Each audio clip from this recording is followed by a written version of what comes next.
अब क्या है, इस काल ने तो हमारे को बुरी तरह फंसा रखा पुण्यात्मा, सच कर मान लेना। पहले तो दुख में पीड़ रखा, अब परमात्मा के दरबार में आओगे आपको सुख होगा, और सुख में फिर आपने सोचोगे ठीक काम चल रहा है, अरे थोड़े दिन में फिर भूल पड़ने लग जाएगी। तो इसके लिए परमात्मा कहते हैं, सुख के माथे पत्थर पड़ो, नाम हृदय से जावे, बलिहारी उस दुख के जो पल पल नाम रटावे। अब कबीर साहब कहते हैं, आपने ये धारणा बनानी चाहिए कि आग लगाए से सुख का जिससे भगवान की भूल पड़े। हे भगवान, ऐसा सुख भी ना देना जिससे आपकी भूल पड़े, ऐसा दुख भी दिए रखना परमात्मा। धन्य है वो दुख जिससे आप याद आओ, आपके ऊपर कष्ट आए, आपने सब जगह ट्राई की, नहीं बात बनी, आप यहाँ भी ट्राई करने आए हैं कुछ तो, और यहाँ तो यह बात पक्की बनेगी जब मन में आपने सच्चे दिल तो भक्ति की और नाम ले लिया था। मर्यादा रखनी पड़ेगी, तो फिर आपको ये सुख तो होंगे ही होंगे, लेकिन इन्हीं सुखों तक सीमित मत रहना। यहाँ आने वाले को एक आगाह किया जाता है कि बरुवाला आश्रम आने से पहले आप केवल दुख निवारण कराने के लिए उद्देश्य लेकर मत आना। यहाँ उद्देश्य लेकर आओ कि हमने जन्म मृत्यु के कैर से बचना है। उसके साथ ये तो आपको फ्री ऑफ कॉस्ट रूंगे में दिए जाते हैं, रूंगे में। ये जो संसारिक सुख हैं, आपके कष्ट निवारण है, तो रूंगे में दिए जाते हैं। ये हमारा बिजनेस नहीं है, यहाँ हमारा उद्देश्य नहीं है।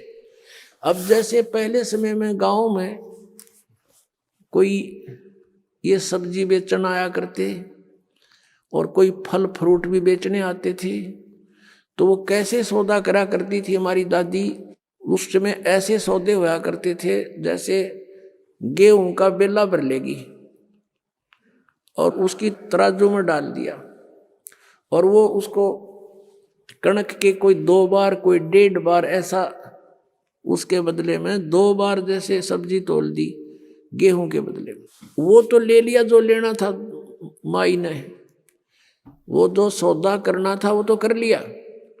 उस गेहूं के 1 बेले यानी 1 किलो के बदले में 2 किलो 2 बार तोल ली वह सब्जी, जो उसका रेट था वो ले लिया।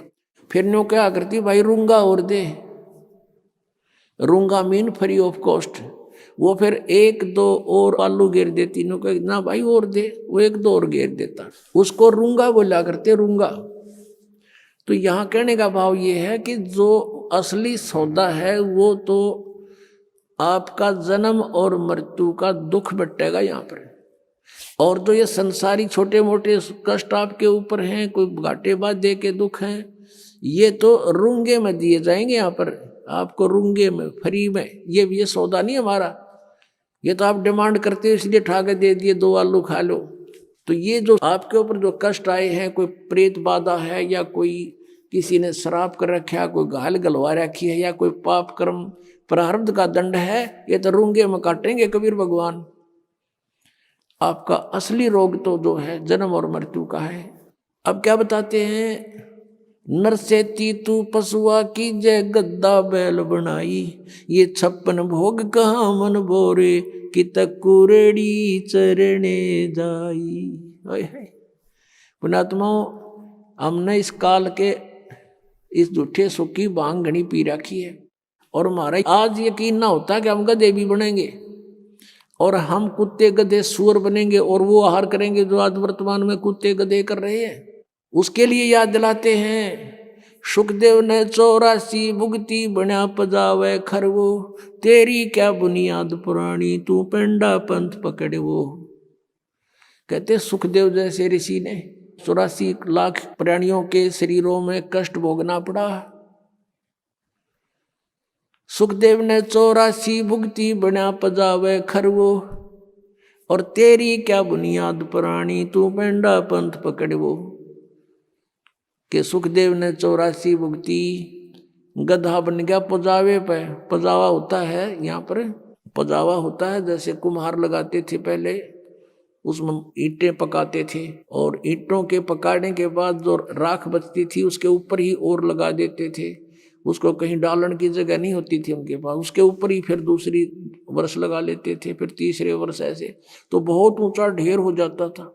और गधे पे नीचे से कच्ची ईंटें डालते हैं उसके कमर के थैले पे, और नीचे से कच्ची ईंटें ले जाते हैं, कच्ची उतारते, पक्की फटाफट ठोक देते हैं उसके ऊपर, और फिर देकर डंडा नीचे को धक्का दे देते हैं। 1 सेकंड की भी उसके पास समय नहीं है, नीचे से भी लद्दा जाता है, ऊपर से भी लद्दा आता है, और कमर टूट जाती है गधे की। और शाम को आहार करने के लिए कहाँ जाता है? कुर्डियों पर, यानी बाहर मैदान में, वहाँ खाता है, फिर चारा भी बाहर चर के आता है, और सेवा कुमार की करता है।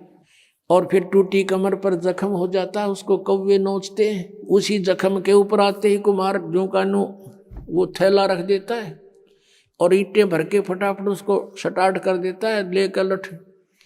और फिर देखो पुणात्मा, अपना शरीर यहाँ कहीं से छुल जा, खाल थोड़ी सी किसी कारण से भी, और उसके ऊपर कपड़ा भी लग जाना, कपड़ा वैसे भी आंखों में पानी आता है, इतनी पीड़ा होती है। और आज वो अफलातून जब राजा बना हुआ था, भक्ति करी नहीं, सच साधना की नहीं, आज गधा बना हुआ है, कमर टूटी है, ऊपर थैला, और थैले के अंदर से कोरस सैंड, यानी वो खोरा ईंटों का जो रेत, वो जख्म पर गिरता आकर के, और ऊपर से ईंटों की रगड़ लगती है उसके, ऐसे चलते चलते, और उसकी आंखों में से पानी आता है, वो कुछ नहीं कर सकता, विवश है।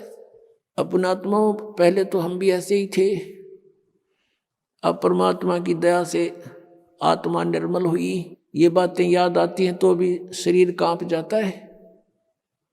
और एक बार नहीं, असंख्यों बार, एक बार नहीं असंख्यों बार ये कष्ट उठाए हमने। अपनात्मा, आपको कितना राहत होने जा रही है, कितना लाभ होने जा रहा है, आप नहीं समझ सकते इसको। और हम कितना कष्ट उठा चुके हैं असंख्यों बार। ये तो एक बार के गधे का एक दिन की बता रहे हैं, ये कष्ट एक दिन में ऐसा होता है, और एक गधे का जीवन कितना। अब इसलिए बताते हैं सतगुरु के उपदेश का, जय सतगुरु की संगत करते सकल कर्म कट जाई, अमरपुरी पर आसन होते जहां धूप ना छाई। यदि सतगुरु की संगत करते, शरण में आ जाते, ये नकली सतगुरुओं की नहीं बात बनती, तो कहते हैं ये कैसा दुख आपके ऊपर हो रहा है, किस प्रकार बाईपास निकालेंगे संत। अब कितने दुख होते हैं प्राणी पर, आध्यात्मिक मार्ग को आध्यात्मिक घटनाओं से ही तोला जाता है, किसी के कहने मात्र से नहीं।